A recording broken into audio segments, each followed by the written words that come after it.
তো আমরা দেখবো আজকে ফোল্ডার লক করার জন্য আমাদের প্রথমে গিটহাব থেকে একটা কোড নামাইতে হবে। আমরা সার্চ দেবো just folder lock code GitHub.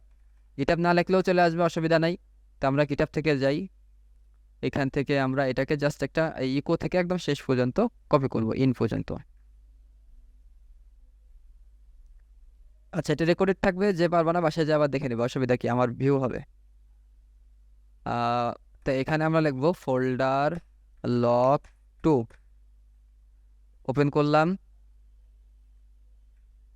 আমরা এখানে একদম প্রথমে যাই, এখান থেকে আমরা ওপেন করলাম। ওপেন করার পর এই যে এখানে দেখো একটা জায়গায় দেখাবে যে এই যে ইওর পাসওয়ার্ড, এই জায়গায় আমার পাসওয়ার্ডটা বসাবা। হ্যাঁ, এখানে আমি দিলাম, এবার সবাই বুঝেছে। না, এত বড় পাসওয়ার্ড দিলাম,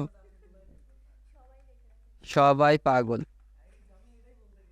সবাই 1 2 সবাই 4, না সবাই টোটো পাগল।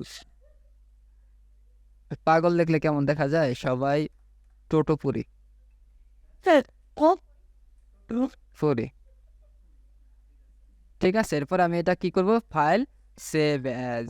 সেভ অ্যাজে যখন আমি যাব, এখানে ইম্পর্টেন্ট, সেভ অ্যাজে যখন যাব তখন টেক্সট ফাইল আর হবে না। এই যে নিচে নিচে টিএক্সটি লেখা না, এখানে আমরা দেবো বিএটি, ব্যাট। ব্যাট ফাইল দিলে রান হবে, এটা রান করতে পারবো। আর টেক্সট ফাইল দিলে যেরকম টেক্সট ফাইল ওপেন হবে। ব্যাট ফাইল দিলে আমরা ওই পাসওয়ার্ডের অপশনটা পাবো, এই যে এরকম এটা পাবো। ঠিক আছে, তো আমি এখন দেই কি দিছি পাসওয়ার্ড, সবাই টোটো টোটো পুরি। হয় নাই, সবাই টোটো পুরি।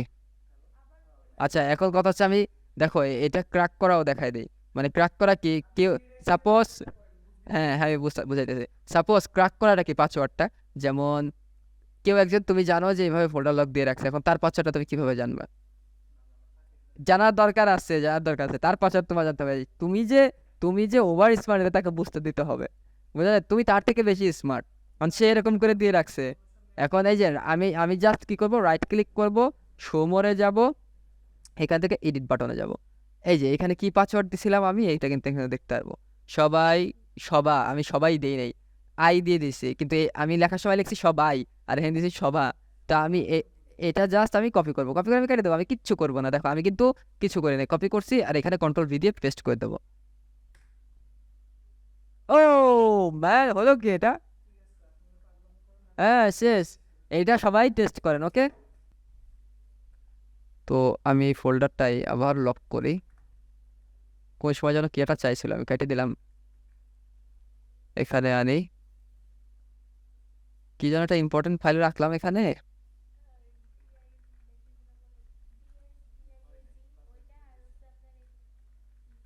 আচ্ছা থাক, ওগুলো তো ইম্পর্টেন্ট না।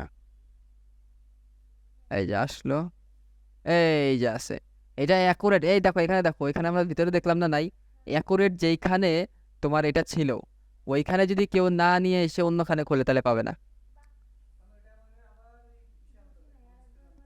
না না, আমি বলি সাপোজ আমি এই যে ডেস্কটপের উপরে এসে এই কাজটা করলাম না, এখন এইটাই আমি নিয়ে ভিতরে রাখলাম।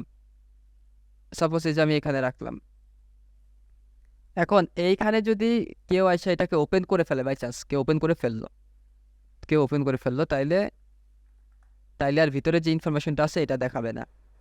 বুঝতে পারছো? তখন তোমার কি মানে সে তো আর পাচ্ছে না।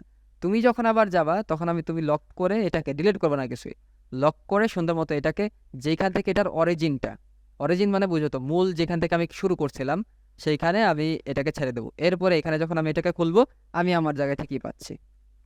মানে আমার যখন লাগবে তখন আমি যেখান থেকে করছিলাম এটা ওইখানে নিয়ে এসে ওপেন করলে যে এখানে ফাইল দুটো দেখাবে। ওকে, বুঝতে পারছো কি এটা?